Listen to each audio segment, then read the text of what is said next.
What's going on, y'all? It's your boy No Credit. I'm back again with another one.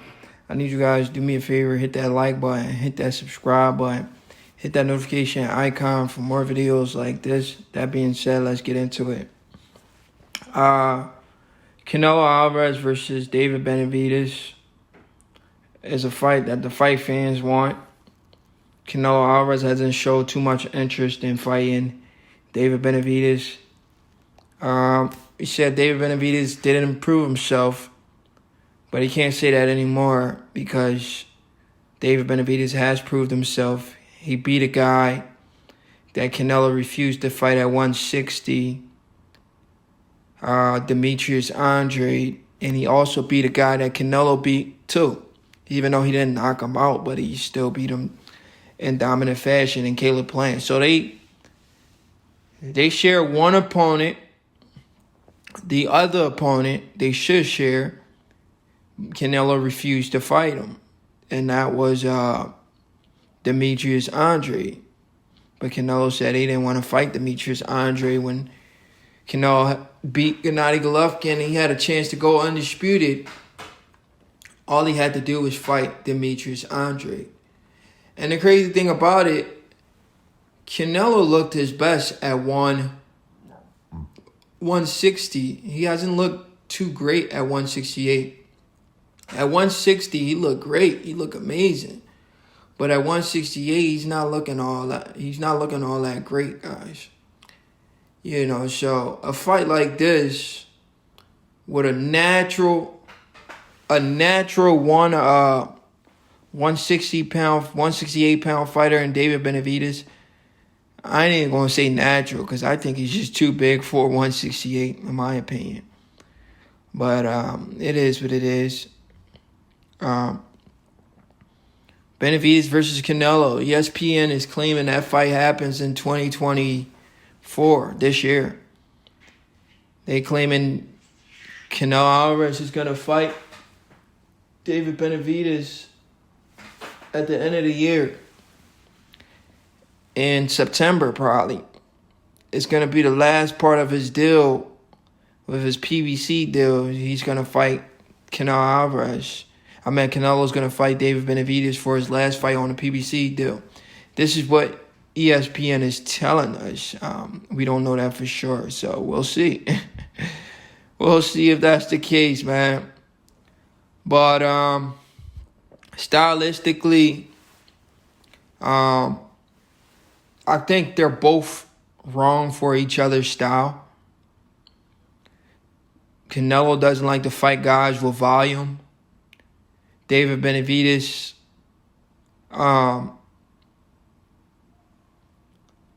he has some flaws in his defense, so Canelo could take advantage of that. I mean, there's holes in both guys' defense, in both guys' game. There's a lot of holes in Canelo game. There's a lot of holes in Benavidez game. But Benavidez keeps his hand up. He keeps a high guard.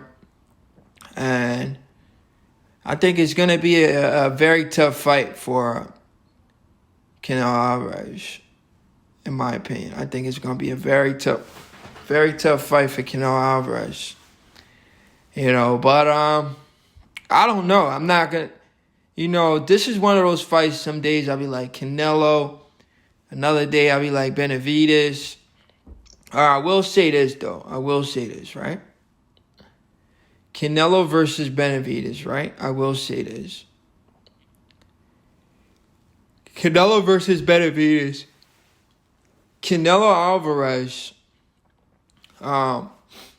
fighting Benavidez is a great fight based on the fact that Benavidez is he's proven. A lot of people like to compare this fight to Crawford and Jaron Ennis. I don't see how they could do that. Jaron Ennis hasn't fought anybody, and I mean anybody.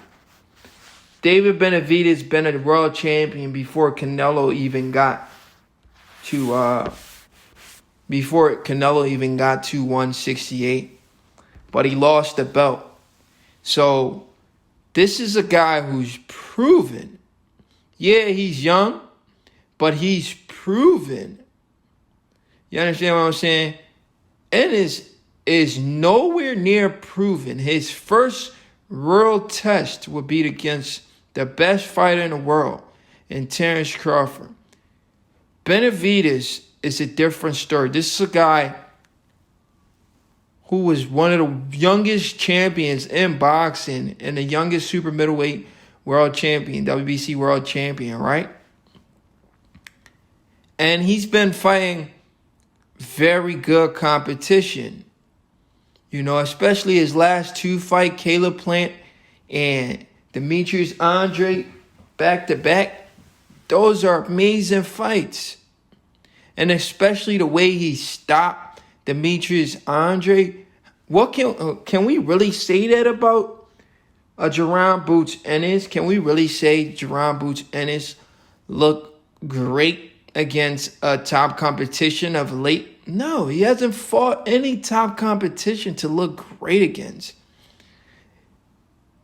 Benavidez fought arguably a guy that could be on a pound-for-pound list if he would have kept winning and kept winning world titles in Demetrius Andre. Nobody wanted to fight him. Nobody wanted to fight Demetrius Andre. Jaron Ennis hasn't fought anybody on the level of a Caleb Plant or Demetrius Andre. So I don't understand how can people compare these two fights. They're the total opposite. Complete opposite. You understand? And another big difference in a fight like that, David Benavidez has been on pay-per-view twice already. Twice. I believe he was on pay-per-view with Caleb Plant, and then he was on pay-per-view with Demetrius Andre. So he's been a pay-per-view fighter already. I'm not saying the pay-per-view was the best in the world, but he's fought on pay-per-view already. He's building his profile, building his fan base. Jaron Ennis has never, I was about to say never, but he has fought on pay-per-view. He fought on a pay-per-view on the undercard, not a headliner, undercard of Gervonta Davis. It's a big difference to Jaron Ennis and Demetrius Andre. I said Demetrius Andre. David Benavidez. So David Benavidez does deserve a Canelo Alvarez fight. So I wouldn't mind seeing that fight this year at the end of the year. You know, I think both fighters have a chance to win, like I said before. If there is a difference in this fight, it might be experience. Canelo been in there with a lot of Hall of Famers, prepared him for a young guy like David Benavidez. And if Canelo doesn't have the hunger no more, it's a possibility he could lose to Benavidez, you know. I think it's a 60-40 fight in Canelo favor right now. If I truly sit down and look at it, 60-40 Canelo, because I think Benavidez would need to knock out Canelo. I don't think he wins a decision, because you have to win every round like Dimitri Bivol. And if he's not able to win every single round, he's in for a long night against Canelo Alvarez. So I think 60-40 right now for Canelo. It's your boy No Credit, I'm out.